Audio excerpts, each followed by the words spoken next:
शिक्षक के बगैर आप सभ्य और समृद्ध समाज की कल्पना नहीं कर सकते।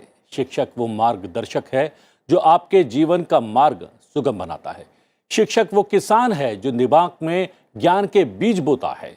वक्त बदला, कई दौर गुजरे, मगर आज भी शिक्षक और शिक्षा का स्थान सबसे ऊपर है। नमस्कार, शिक्षक दिवस से जुड़े इस विशेष शिक्षक से संसार में आपका स्वागत है। इस दिवस को विशेष बनाने के लिए हमारे साथ दो राष्ट्रीय शिक्षक पुरस्कार से सम्मानित शिक्षक मौजूद हैं। उनका परिचय आपसे करवा देता हूं। आसिया फारूकी जी हैं, प्रधानाचार्य हैं, प्राथमिक विद्यालय ASTI नगर फतेहपुर उत्तर प्रदेश, राष्ट्रीय शिक्षक पुरस्कार विजेता हैं। आपका स्वागत है।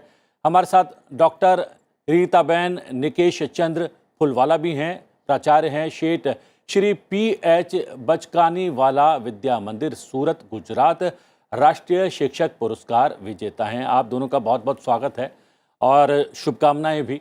आज शिक्षक दिवस पूरी दुनिया मना रही है और हमारे लिए तो आसिया जी, शिक्षा और शिक्षक का बहुत महत्व रहा है। पारंपरिक रूप से हम शिक्षक को बहुत ही ज़्यादा सम्मान देते आए हैं। जब एक शिक्षक के रूप में आपने अपना करियर शुरू किया, एक तो सबसे पहली बात ये कि आपने शिक्षक बनना ही क्यों स्वीकार किया, लेकिन जब शिक्षक बन गई तो उसके बाद आपको लगा था कि आपकी यात्रा आपको एक राष्ट्रीय पुरस्कार भी दिलवा देगी? जी सर, बताना चाहूँगी कि मैं बचपन से ही टीचर बनना चाहती थी। मेरा सपना था, मेरे मम्मी पापा दोनों ही टीचर हैं, टीचिंग लाइन में हैं, तो मैं भी चाहती थी कि मैं एक उत्कृष्ट शिक्षिका बनूं और ये जो नई पीढ़ी आ रही है इसे ऐसा मार्गदर्शन दूं कि ये इस देश को बदलने में अपना कुछ रोल दे सकें। तो मैं जब इस डिपार्टमेंट में नियुक्त हुई 2009 में, तब मैंने देखा कि इतनी बदहाली थी बेसिक स्कूल की कि मेरा मतलब खाना पीना सोना सब कुछ बंद हो गया था। मैं इतना परेशान हो गई कि कैसे बच्चों को कोई सही दिशा नहीं दी जा रही है। बेसिक स्कूल्स की बहुत ख़राब कंडीशन थी उस टाइम पर। मैं फतेहपुर के हदगाम ब्लॉक में नियुक्त हुई थी, जो मेरा पहला विद्यालय था, मुझे आज भी वो याद है। उसके बाद मैंने 4 विद्यालयों में काम किया और उन चारों विद्यालयों को फर्श से अर्श तक पहुंचाया। मैंने कड़ी मेहनत की, जुनून की हद तक काम किया और अपने कार्य से बहुत प्यार किया और धीरे धीरे से मेरे विद्यालय की दिशा बदलती गई और वो उत्कृष्ट विद्यालयों में चयनित होते गए। और आज मैं जिस विद्यालय में हूँ, 2016 से मैं यहाँ पे काम कर रही हूँ। ये विद्यालय भी पहले के विद्यालयों की तरह ही बिल्कुल अस्त व्यस्त था जब मैं यहाँ पहुँची। धीरे धीरे मैंने यहाँ का बहुत एक परिवेश चेंज किया, बच्चों को विद्यालय तक बुलाई, अभिभावकों के साथ जुड़ाव किया और आज ये विद्यालय पूरे देश में, पूरे प्रदेश में अपनी पहचान बना चुका है और एक मॉडल स्कूल के रूप में, एक साधारण सा प्राइमरी स्कूल अस्थि आज मॉडल प्राइमरी स्कूल अस्थि के नाम से जाना जाने लगा है। जी, हमारे साथ डॉक्टर रीताबेन निकेश चंद्र फुलवाला भी हैं, जो कि प्राचार्य हैं शेठ श्री PH बचकानीवाला विद्या मंदिर सूरत की। सेम सवाल आपसे भी कि जब आपने टीचर बनना जो है सोचा, टीचर बनने के लिए, शिक्षक बनने के लिए, तो आपके मन में ये था कि शिक्षण प्रदान करने के साथ साथ आप एक दिन राष्ट्रीय पुरस्कार भी हासिल कर लेंगी? बहुत अच्छा सवाल आपने पूछा। जैसे स्वयं शिक्षक दिन, ये शिक्षक दिन के तौर पे मनाया जाता है स्कूल में, तो जब हम स्कूल में विद्यार्थी के तौर पे पढ़ते थे, तब हम भी टीचर बना करते थे कि चलो हम भी टीचर बन जाए। और वो जो बीज तब से बोया गया था जब हम विद्यार्थी के तौर पे स्कूल में टीचर का रोल करते थे, और ये कब वटवृक्ष बन गया और ये जहन में आया कि नहीं भाई, ये मुझे टीचर ही बनना है। वैसे तो बहुत सारी ऑफ़र है, बहुत सारी फील्ड थे, लेकिन आज मैं बहुत गर्व के साथ कह सकती हूँ कि मैं एक टीचर हूँ। मेरा धर्म, मेरा कर्म सब टीचर ही है। और जब मेरे भगवान ने मुझे यही कार्य के लिए नियुक्त किया है, तो मैं बस बच्चों को अपने जीवन की दिशा बता के उनको एक उत्कृष्ट मार्ग पे लेके जाऊँ कि जहाँ उसको लगे कि नहीं, मेरा भी एक जीवन एक टीचर ने संवारा है। अगर मैं आज यहाँ हूँ तो मेरे कितने सारे टीचर उसके पीछे कि उसकी यादें या उसकी जो भी सीख है, वो सीख की वजह से। और सबसे बोलते हैं न कि पहले गुरु तो हमारे माता पिता है, तो ये जो मैं यहाँ हूँ तो वो माता पिता की बदौलत, उसके संस्कार और उन्हीं की वो सीख की वजह से मैं आज टीचर हूँ। और बहुत सारे कार्य ऐसे हैं कि जो करते करते और मतलब स्टेट लेवल पे भी मुझे तो अवार्ड मिला है। और स्कूल का नाम मुझसे नहीं है, स्कूल की वजह से मेरा नाम है। तो ये स्कूल की नाम से मुझे पहचानने में भी बहुत खुशी होती है। जी, लेकिन रीता बहन, आप अभी शिक्षक के तौर पर शिक्षा जो है वो प्रदान कर रही हैं बच्चों को, और हमने देखा कि आम तौर पर जब बचपन में लड़के और लड़कियां जो हैं कोई खेल खेला करते हैं, तो उसमें भी आम तौर पर लड़कियां जो हैं उस खेल में भी टीचर बनना पसंद करती हैं। तो सच्ची आपके साथ बात भी ये है कि खेल में भी आप टीचर बना करती थी, और ये आपने बचपन में ही तय कर लिया था कि आपको टीचर बनना है, या पढ़ाई करते करते बड़े होते होते आप जो है शिक्षक बनने की ओर प्रवृत्त हो गई? नहीं, ऐसा नहीं है सर जी। वैसे तो मैं बहुत साधारण से परिवार में पली बड़ी हूँ। तो हमारे ज़माने में इतनी सुविधा थी नहीं। तो पढ़ाई करने के लिए भी मैं जो घर की दीवार होती है वो दीवार पे अपना सब कुछ लिख के आगे जो हायर स्टडी में भी कुछ थियरी लिखना है, कोई सम को मुझे कैलकुलेट करना होता था, तो मैं घर की दीवार पे लिखा करती थी।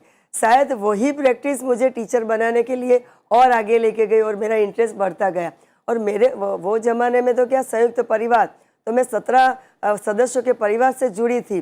तो वहाँ सबसे बड़ी मैं थी। तो छोटे भाई और बहनों को भी पढ़ाने के लिए मैं अपना समय दिया करती थी। तो वो सारी बातें ऐसी कि कहीं वो मुझे मेरे मंजिल तक लेके गई। और आज मैं बहुत प्राउड फील कर रही हूँ कि बस मैं एक टीचर हूँ। जी, आसिया जी, जैसे कि मैंने कहा कि खेल खेल में भी लड़कियां जो हैं आमतौर पर बचपन में टीचर बनना ही पसंद करती हैं, तो आप भी क्या बचपन से ही टीचर बनती थी, जी। चाहे खेल की अवस्था हो या फिर जब पढ़ाई करती थी अपनी टीचर्स को देखती थी, तब भी आपके मन में यही बात आती थी कि आपको टीचर बनना है, आपको एक अध्यापक बनना है? जी, मेरे दादा भी टीचर थे और मेरे पिताजी या मेरे फादर भी डाइट प्रवक्ता रायबरेली, और मेरी मदर भी यूपीएस में टीचर हैं। तो मैं तो ऐसे माहौल में ही थी जहाँ सब शिक्षक थे, मैं उनके साथ उनके स्कूल जाती थी, डाइट जाती थी। तो मुझे भी बहुत शौक़ था टीचिंग लाइन में आने का, और मैंने वो किया। मैंने आफ्टर मैरिज पढ़ाई करी, और उसके बाद मैंने ट्रेनिंग करी, बीटीसी करा, और उसके बाद 12 ईयर से मैं जॉब में हूँ। और अपने टीचिंग प्रोफेशन को मैंने बहुत इंजॉय किया है, बोझ समझ के कभी काम नहीं किया। और मैंने उन बेसिक के छोटे छोटे बच्चों को पढ़ाया है, जो कि आज मेरी वजह से मुस्कुरा रहे हैं, और उनकी वजह से मैं यहाँ पर हूँ। आपने कुछ चुनौतियों का जिक्र शुरुआत में किया कि आप, क्योंकि हम देखते हैं कि हमारे देश में प्राथमिक स्कूलों के टीचर्स को उतना सम्मान नहीं मिलता है। आपको मिला है, और आपको जो है शिक्षक जो है सम्मान से सम्मानित भी किया जा रहा है। लेकिन फॉरेन में हमने देखा, माना ये जाता है कि प्राथमिक टीचर जो है उनका महत्व ज़्यादा होता है, क्योंकि बच्चे की फाउंडेशन प्राथमिक स्तर पर ही पड़ती है। तो कितना महत्वपूर्ण होता है प्राथमिक स्तर पर बच्चों को सिखाना, पढ़ाना? बहुत ज़रूरी है कि बच्चा जब आपके स्कूल में आए, वो छोटा होता है, तो आप उसे एक माँ बन करके उसे प्यार करो, उसे अपने से जोड़ो, उससे छोटी छोटी बातें करो, ताकि वो कभी ड्रॉप आउट ना हो, वो घर से आने के बाद कभी अकेला फील ना करे। तो मैंने बच्चों के साथ जुड़ाव किया, प्री प्राइमरी क्लास चलाई छोटे बच्चों की, और उसके बाद 1 to 5 जो मेरे क्लासेस थी, उनमें सब में मेरे ऐसे बच्चे थे जो कि बहुत ही गरीब परिवार के थे, जिनके घरों में बहुत आर्थिक तंगी होती थी। उनकी ज़रूरतों को पूरा किया, उनसे बातें की, उनको अच्छे से अच्छा माहौल देने की कोशिश की, इजी वे में कैसे लर्न विद फन, कैसे बच्चों को मस्ती के साथ स्कूल को आनंद की पाठशाला बनाया। और इन सभी कार्यों में मैंने खुद भी बहुत एंजॉय किया। तो आज जो मेरे स्कूल के 250 से 300 बच्चे हैं, वो मैं एक अकेली शिक्षिका हूँ। मेरे पास कोई स्टाफ नहीं है, कोई भी सहायक या शिक्षा मित्र अनुदेशक अभी तक हमें नहीं मिला है, क्योंकि हम बेसिक के स्कूल से जुड़े हैं। यहाँ पर नियुक्ति बहुत दिक्कत से होती है, और ज़्यादातर जो ज्वाइनिंग होती है वो ग्रामीण इलाकों में होती है। हमारा विद्यालय नगर क्षेत्र का है, जहाँ पे शिक्षक विहीन है। तो मैंने ऐसे में समाज से जुड़ कर के काम किया, और बहुत सारी ऐसी इनोवेशन किए, बहुत सारी ऐसी चीज़ें की जिससे बच्चों को घर जैसा माहौल मिल रहा है, और हमारे यहाँ नामांकन बढ़ रहा है। और हम भी खुश हैं, हमारे बच्चे भी, हमारा छोटा सा विद्यालय परिवार है। आज सभी हमारे विद्यालय परिवार को पहचान रहे हैं। हमारा खुद का यूट्यूब चैनल है, फेसबुक पेज है, जिस पे हमारे बच्चों की जॉयफुल लर्निंग की बहुत सारी एक्टिविटीज़ हैं, जिसे कोई भी देख सकता है और अपने स्कूल में फॉलो भी कर सकता है। जी जी। डॉक्टर रीताबेन, आपके अगर स्कूल की बात करें, PH बचकानी वाला विद्या मंदिर, ये किस स्तर तक का है? और क्या आपका भी ये मानना है कि प्राथमिक स्तर के टीचर्स का महत्व ज़्यादा होता है क्योंकि वो फाउंडेशन रखते हैं बच्चों की, या फिर भविष्य की? प्राथमिक शिक्षक, मैं तो उससे और आगे जाऊंगी। जी। प्री प्राइमरी के जो टीचर होते हैं उनकी जिम्मेदारी भी प्राथमिक से भी ज़्यादा रहती है, क्योंकि वहाँ तो ऐसे ही आ जाते हैं बच्चे छोटे।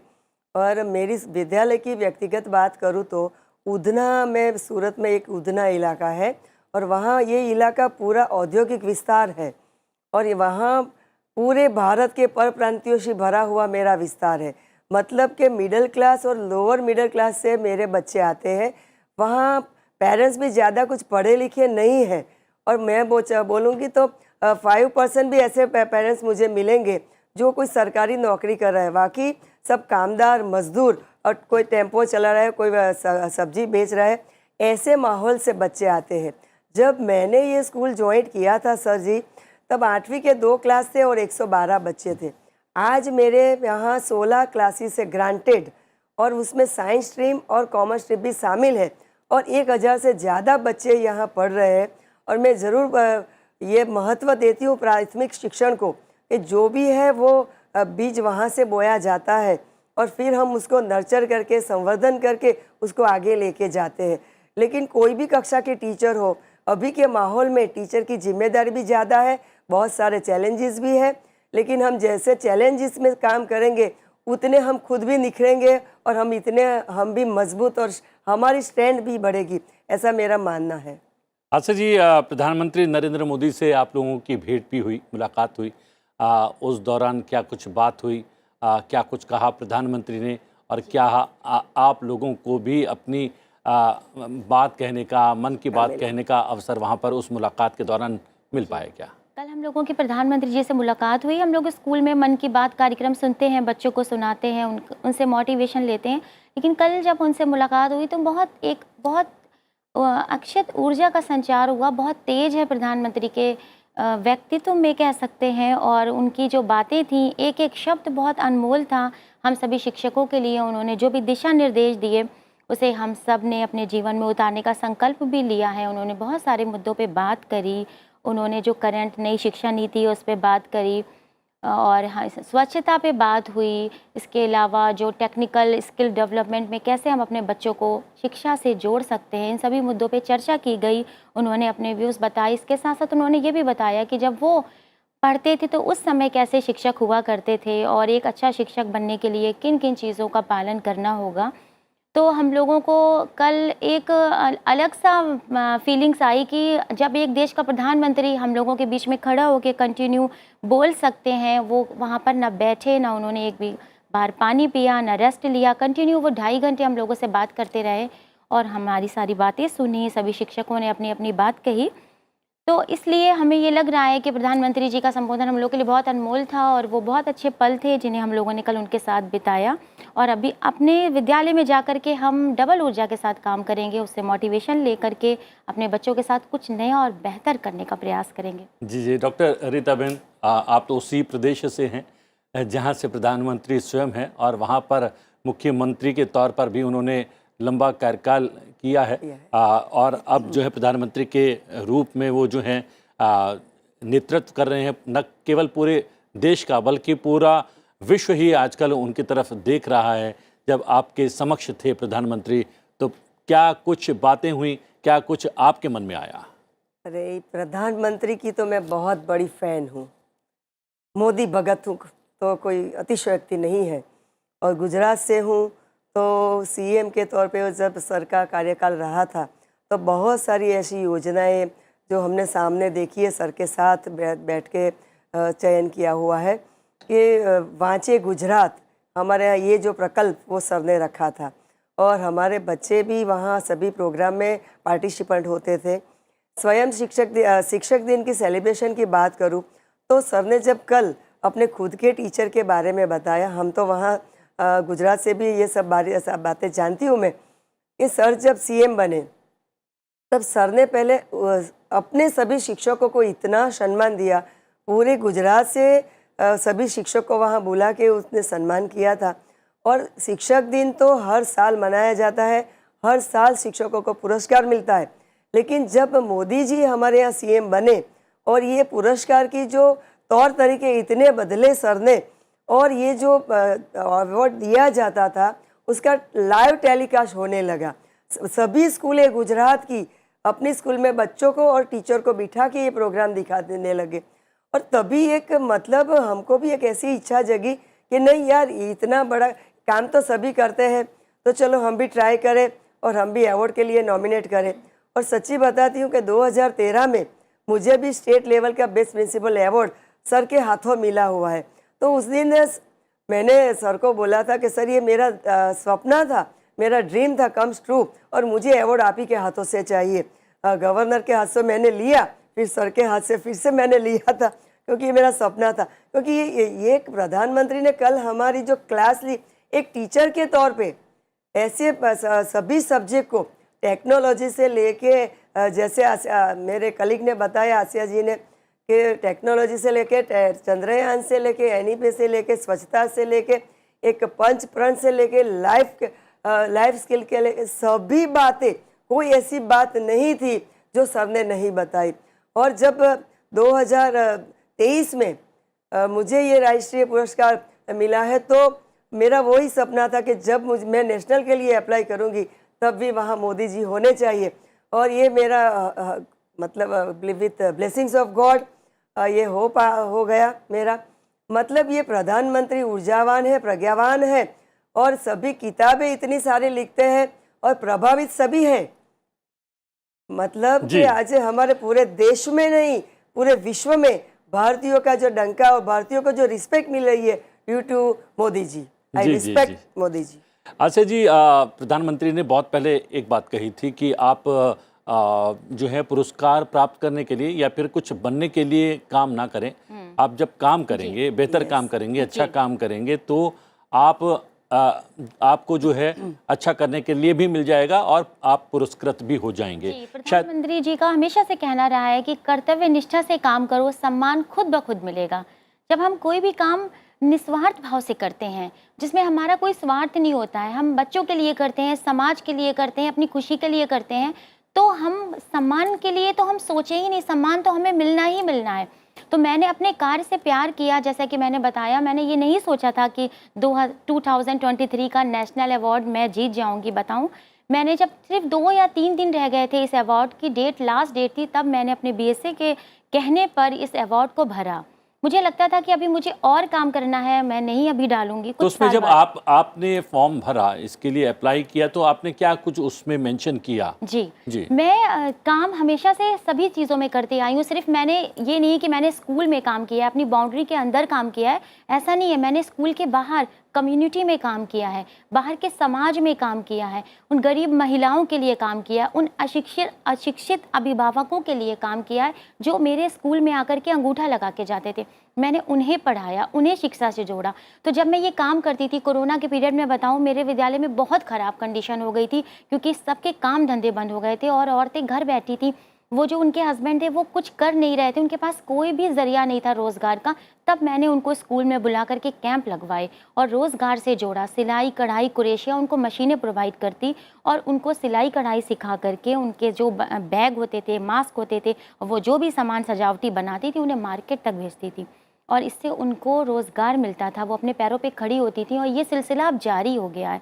तो मैं जब ये फॉर्म डाल रही थी तो मुझे लग नहीं रहा था कि मुझे राष्ट्रीय पुरस्कार मिलेगा। बस उसमें जो भी सवाल आते थे कि आपने समाज के लिए क्या किया, आपने बच्चों के लिए क्या किया, तो बहुत सारे उसमें मेंशन करने पड़ते हैं। तो जो मैं करती गई वो मैं मेंशन करती गई और सबके लिंक अपलोड करनी पड़ती है यूट्यूब से। तो मेरे चैनल पर सारी चीज़ें थी, मैंने किया। उसके बाद एक एक सीढ़ी चढ़ते चले गए। पहला स्टेप जनपद से होता है, उसके बाद राज्य से आपको चयनित किया जाता है, उसके बाद आपको लास्ट स्टेप होता है आपका फाइनल राउंड। जो कि आपको भारत सरकार के सामने अपना प्रेजेंटेशन देना होता है। तो ऊपर वाले का रहम करम कह सकते हैं, और मेरे सारे बच्चों की दुआएं और जिनके लिए मैंने काम किया उनका प्यार, जो मैं आज यहाँ आप लोगों के सामने हूँ, और मैं आज उन्हीं की वजह से हूँ। यानी एक लंबी प्रक्रिया से गुजरना पड़ता है, सीधे तौर पर आपको ये सम्मान या ये पुरस्कार नहीं मिल जाता है। आप दोनों वर्तमान में शिक्षक हैं और आप शिक्षित कर रही हैं, बच्चों को भविष्य तैयार कर रही हैं देश का। लेकिन आप रीता बहन, क्या आपके जीवन में भी कोई ऐसे टीचर, ऐसे शिक्षक रहे हैं जिनकी तरह बनना चाह रही थी आप, या फिर जिन्होंने आपको प्रेरित किया आगे बढ़ने के लिए? याद आते हैं? यस, बहुत सारे हैं। मैं तो आंख बंद करूँ तो सभी बाल मंदिर से लेके कॉलेज तक के सभी टीचर्स, प्रोफेसर सामने दिख जाते हैं। इतना मतलब इम्पोर्टेंट रहा है मेरे जीवन में टीचर का। प्राइमरी की बात करूँ तो हमारे यहाँ मैं बाया बाबा हाई स्कूल बलसाड़ में पढ़ी हुई हूँ। वो पारसी की स्कूल थी, तो वहाँ 5वीं में हमारे करंजिया टीचर थे, वो पारसी। वो इतने मतलब स्पिरिचुअल हमको सीख देते थे कि बस आंख बंद करो और मन का कचरा दूर करो, आंख बंद करो, मन का कचरा दूर करो। दूसरे हमारे टीचर थे हरीश भट्ट सर, तो वो हैंड राइटिंग के लिए बहुत पॉजिटिव थे। हमको 7वीं तक हमको पेंसिल से लिखना पड़ता था, और पेंसिल में लिखाई जिसकी अच्छी होती थी उसी को इंडी पेन, इंक पेन हुआ करती थी उस जमाने में, तो इंक पेन से लिखने के लिए तब हमको मिलता था। तो ये ऐसे हमारे टीचर थे। 10 हम सेकेंडरी सेक्शन में आए तब हमारे किशोर सेठ सर हुआ करते थे। तो किशोर सर हमारे को मैथ्स पढ़ाते थे। जब भी कोई क्वेश्चन पूछते थे हम सर सर सर करते, तो वो क्या बोला करते थे, मुझे सर में रस नहीं है, सर का उल्टा बोलते। इतना लाइव क्लास हमारा रहता था। चाहे वो फिर हम कॉलेज की बात करूँ तो कॉलेज में हमारे नागर जी सर, तो नागर जी सर केमिस्ट्री पढ़ाते थे। इतने हेड ऑफ द डिपार्टमेंट थे केमिस्ट्री में, लेकिन इसके जैसी केमिस्ट्री आज तक मैं तो कहूँगी कोई नहीं पढ़ा सकता। इतनी नॉलेज, इतना अच्छा इंटरेक्शन विद स्टूडेंट्स, अमेजिंग।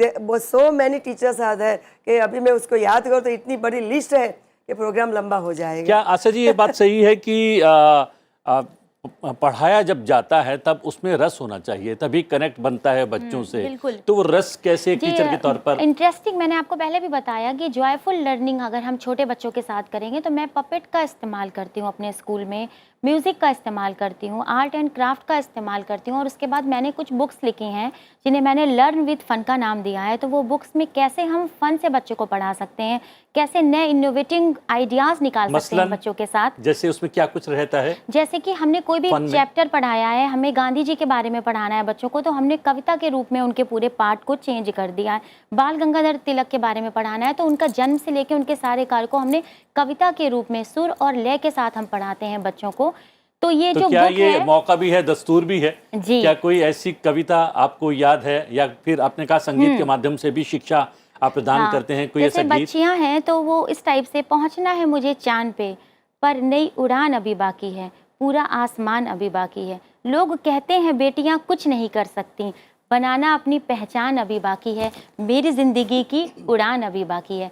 तो इस तरह से मैं बच्चियों को कविताओं के माध्यम से सिखाती हूँ। जैसे हमें मीठे बोल पढ़ाना है बच्चों को कविता, तो उस तरह से किस तरह से हम मीठे बोल सकते हैं, किन किन चीज़ों में मीठा वर्ड आता है। तो ऐसे अगर हमें एक बच्चों को ई की मात्रा भी पढ़ानी है तो हम ई की मात्रा से जुड़ी हुई कविताओं को तैयार करते हैं और उस बुक में लिखते हैं।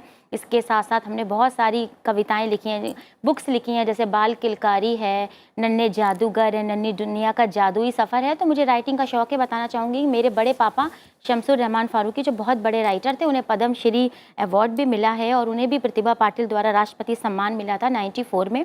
तो मैं उनसे ही प्रेरणा लेकर के ये करने लगी। मैं लेखन में रुचि थी और मैं लिखती गई, और बच्चों के लिए लिखना मुझे बहुत अच्छा लगता है। मुझे बाल साहित्य पुरस्कार भी मिला है। तो मैं बच्चों के लिए छोटी छोटी कहानियाँ बनाती हूँ। मेरे स्कूल की एक बच्ची है जो स्कूल आना नहीं चाहती थी, वो भाग जाती थी स्कूल से, अपनी मम्मी के पीछे छुप जाती थी, खेत खेत घूमती थी। उसके ऊपर हमने एक बहुत ही इंटरेस्टिंग स्टोरी लिखी कि बदल गई सारा की कहानी। तो वो बच्ची आज स्कूल आ गई है और उसे अपनी कहानी भी पता है, वो पेपर में भी प्रकाशित हुई। तो इस तरीके से छोटे छोटे नवाचार करके बच्चों को स्कूल से जोड़ा जाता है। रीता जी, गुजराती में तो बहुत सारे लोक गीत हैं, लोक संगीत है। कोई ऐसा लोकगीत, लोक संगीत जो कि बच्चों को प्रेरित करता है स्कूल आने के लिए या शिक्षा हासिल करने के लिए? गुजराती में तो है ही है, हिंदी में भी बहुत सारी ऐसी है कि भाई सोच को बदलो सितारे बदल जाएंगे, नज़र को बदलो नज़ारे बदल जाएंगे, कश्तियाँ बदलने की ज़रूरत नहीं, दिशा को बदले, किनारे बदल जाएंगे। वैसे हमारी मोदी जी की भी एक लाइनें हैं, मैं बोलना चाहूँगी, भगवान का दिया हुआ कभी अल्प नहीं होता, जो बीच में टूट जाए वो संकल्प नहीं होता, हार को दूर ही रखो अपने लक्ष्य से, जीत का कोई दूसरा विकल्प नहीं होता। ऐसी बहुत सारी मोटिवेशन लाइंस और मोटिवेटर स्पीकर को और खुद भी मोटिवेट करने वाली बहुत सारी स्टोरियाँ बच्चों को सुना के हम बच्चों को इतना मोटिवेट करते हैं। मैंने बोला कि हमारे यहाँ भी बच्चे ऐसे ही पढ़ते हैं, तो ऐसे बच्चों को स्कूल तक लाना और उसको ऐसा लगना चाहिए कि मैं ऐसी स्कूल में पढ़ता हूँ जहाँ सब सारी सुविधाएं हैं। ऐसा नहीं लगना है बस वैसे प्राइवेट स्कूल में तो बहुत सारी सुविधाएं हैं, जैसे आसिया जी जो प्रॉब्लम से गुजर रही है वैसी प्रॉब्लम सभी स्कूलों में रहती है, लेकिन जब मैनेजमेंट पॉजिटिव होती है और जब हम भी एज ए प्रिंसिपल पॉजिटिव आपने मैनेजमेंट की बात कही है, तो समय चूंकि समाप्त हो रहा है, चलते चलते नई शिक्षा नीति की भी बात कर लेते हैं।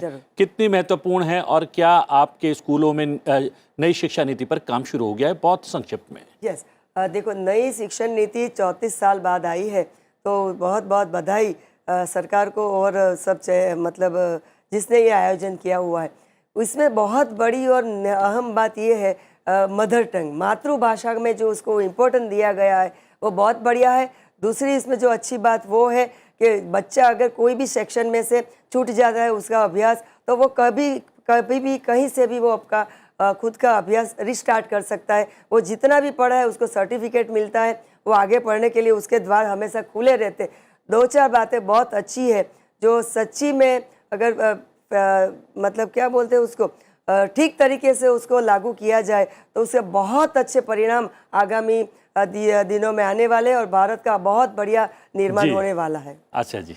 हाँ, नई शिक्षा नीति में 5+3+3+4 को कंटिन्यू करते हुए मैंने अपने स्कूल में बाल वाटिका स्टार्ट कर दी है। जो छोटे बच्चों की प्री प्राइमरी क्लास है उसके साथ साथ स्किल डेवलपमेंट पे बहुत ज़्यादा जोर दिया जा रहा है। बच्चों में इतने सारे हुनर होते हैं, उनके अंदर जो छुपे हुए टैलेंट होते हैं उसको इम्प्रूव करने के लिए हम अलग अलग तरीके से समाज सेवियों से कॉन्टेक्ट करते हैं और अपने बच्चों को स्किल डेवलपमेंट की तरफ आगे बढ़ाने का पूरा प्रयास करते हैं। धन्यवाद। आसिया फारूकी जी, आप ने समय निकाला और डॉक्टर रीता बहन आपने समय निकाला, और शिक्षक से संसार इस विशेष कार्यक्रम में इतना ही। लेकिन आप सभी लोगों को संसद टीवी की ओर से शिक्षक दिवस की ढेर सारी शुभकामनाएं। मुझे दीजिए आज्ञा, लेकिन देखते रहिए संसद टीवी। नमस्कार।